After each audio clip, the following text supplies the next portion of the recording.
జగన్మోహన్ రెడ్డి 4 పర్యాయాలు బయటకు వచ్చాడు ఈ సంవత్సర కాలంలో.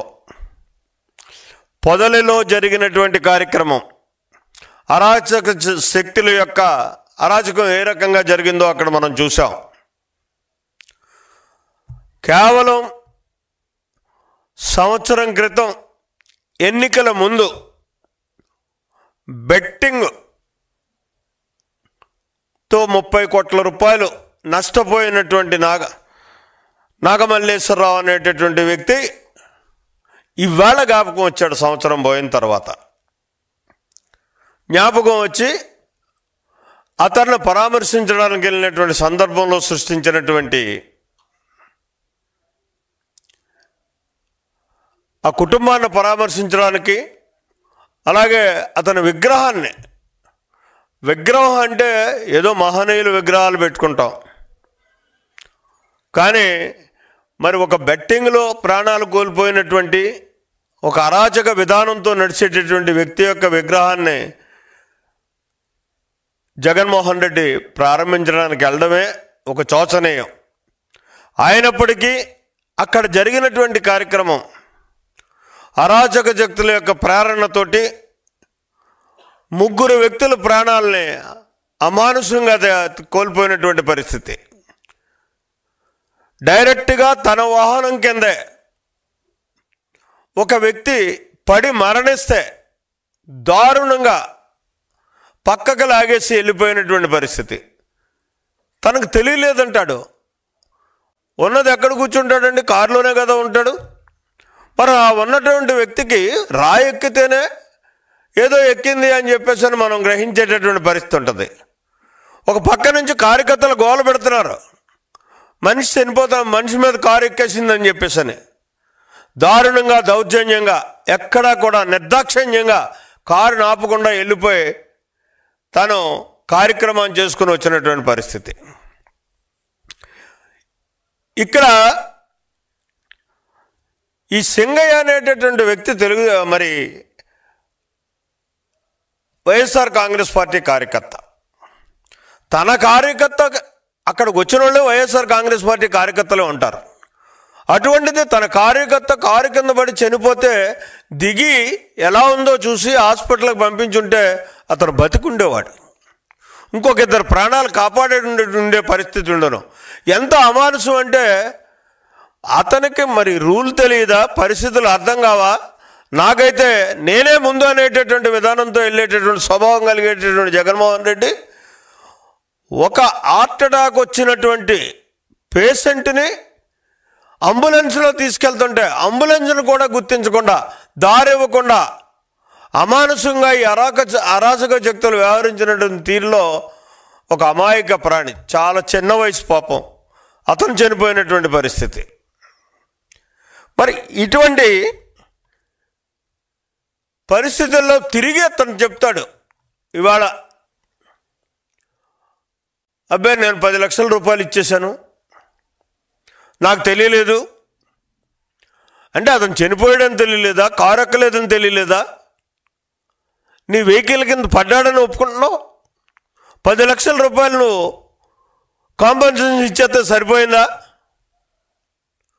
నీది ఒక్కటే ఉద్దేశం, ఈ రాష్ట్రంలో సుపరిపాలన చేస్తున్నటువంటి చంద్రబాబు నాయుడు యొక్క పాలనని ఏదో రకంగా అడ్డుకోవాలనేటటువంటి దురుద్దేశంతో నువ్వు ఈరోజు అరాచక శక్తుల యొక్క ప్రోద్బలంతో ఈ రాష్ట్రాన్ని అల్లకల్లోలం చేయాలనేటటువంటి దురాలోచనతో వ్యవహరిస్తున్నటువంటి తీరుని ఖచ్చితంగా ఇందులో స్పష్టంగా కనపడుతున్నటువంటి పరిస్థితి ఉంది.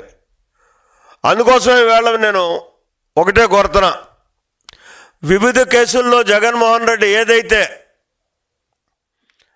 బెయిల్ మీద ఉన్నాడో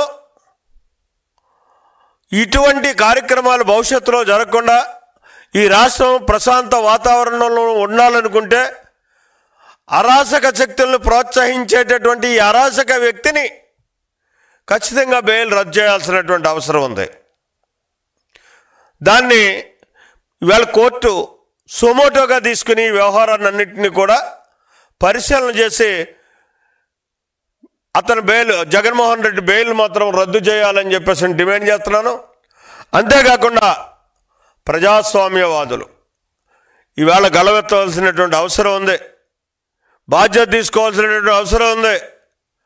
ఇటువంటి అరాచకం ఈ రాష్ట్రంలో జరగకుండా చూసుకోవాల్సినటువంటి బాధ్యత ప్రజాస్వామ్యవాదుల మీద ఉంది.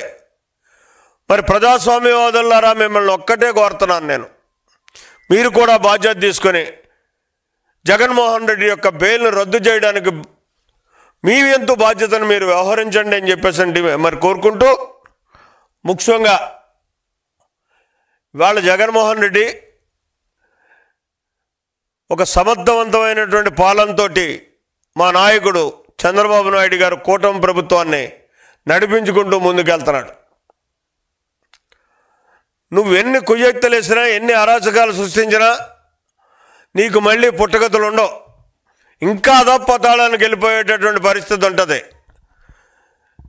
నీ భయాందోళన సృష్టించాలనేటటువంటి విధానంతో నువ్వు చేస్తున్నటువంటి ఈ కార్యక్రమాలన్నింటిలోనే ఎవరు తెలుగుదేశం పార్టీ కార్యకర్తలు కానీ, జనసేన కార్యకర్తలు కానీ, బీజేపీ కార్యకర్తలు కానీ జడిసేటటువంటి పరిస్థితి లేదు. అయిపోయింది ఆ కార్యక్రమాలు. నువ్వు అధికారాన్ని ఏ రకంగా అయితే శవ రాజకీయాలతో నీ అధికారం తెచ్చుకున్నావు, మళ్ళీ ఇవాళ అదే శవ రాజకీయాలతోటి రాష్ట్రంలో అరాచకాన్ని సృష్టించి మళ్ళీ అధికారంలోకి రావాలని చూస్తున్నటువంటి పరిస్థితి ఉంది. అవి సాగేటటువంటి పరిస్థితుల్లో తొందరలోనే నేను నిన్ను నియంత్రించేటటువంటి రోజు రాబోతుంది. ఖచ్చితంగా ఇక్కడ కోర్టు మాత్రం ఖచ్చితంగా సొమోటోగా ఈ కార్యక్రమాన్ని తీసుకొని అతను వివిధ కేసుల్లో, అందులో ఆర్థిక నేరస్తుల్లో ఆర్థిక నేరగాడిగా ఉన్నటువంటి జగన్మోహన్ రెడ్డి బెయిల్ని రద్దు చేయాలని చెప్పేసి నేను డిమాండ్ చేస్తున్నాను.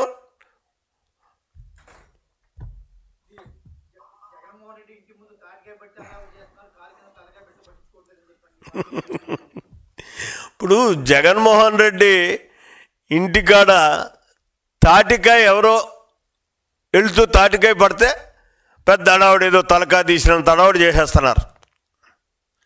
అసలు తాటికాయ పడ్డం ఏంటి? నువ్వు ఇంటి మీద పార్టీ ఆఫీసు మీదకి వచ్చి దౌర్జన్యం చేసినటువంటి పరిస్థితి నీ కార్యకర్తలు. సాక్షాత్తు ఒక సీనియర్ లీడరు, ప్రతిపక్ష నాయకుడు, 3 సార్లు ముఖ్యమంత్రి అయినటువంటి మా నాయకుడు చంద్రబాబు నాయుడు గారి ఇంటికే పగ్గాలు కట్టించి నియంత్రించినటువంటి దురదృష్టకర పరిస్థితులు. తలకాయలు తీసేటటువంటి నీకు తాటికాయ పడితే భయమా?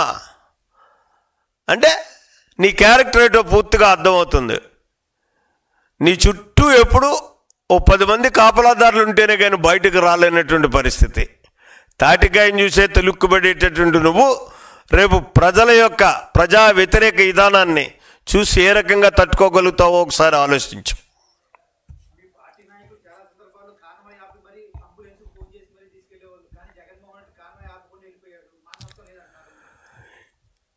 ఈరోజు పరిపాలన చేస్తుంది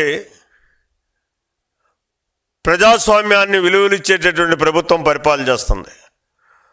మా నాయకుడు ప్రజాస్వామ్యాన్ని కట్టుబడి పాలన అందించేటటువంటి ముఖ్యమంత్రి. అందుకోసం జగన్మోహన్ రెడ్డి అవని ఎవరవని స్వేచ్ఛగా వాళ్ళ అభిప్రాయాలు చెప్పుకోవడానికి అవకాశం ఉండే పరిస్థితి ఉంటుంది. అలా కాకుండా నీకులాగా నియంత్రించే పరిస్థితి ఉండదు.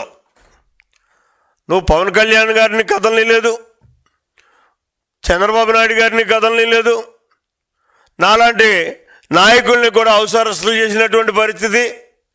ఎక్కడ వాస్తవాలు చెప్పకుండా నియంత్రించి పరిపాలన చేసినటువంటి నువ్వు ఇవాళ నిన్ను నియంత్రిస్తున్నారని చెప్పుకోవడం సిగ్గుగా లేదా? ఓకే.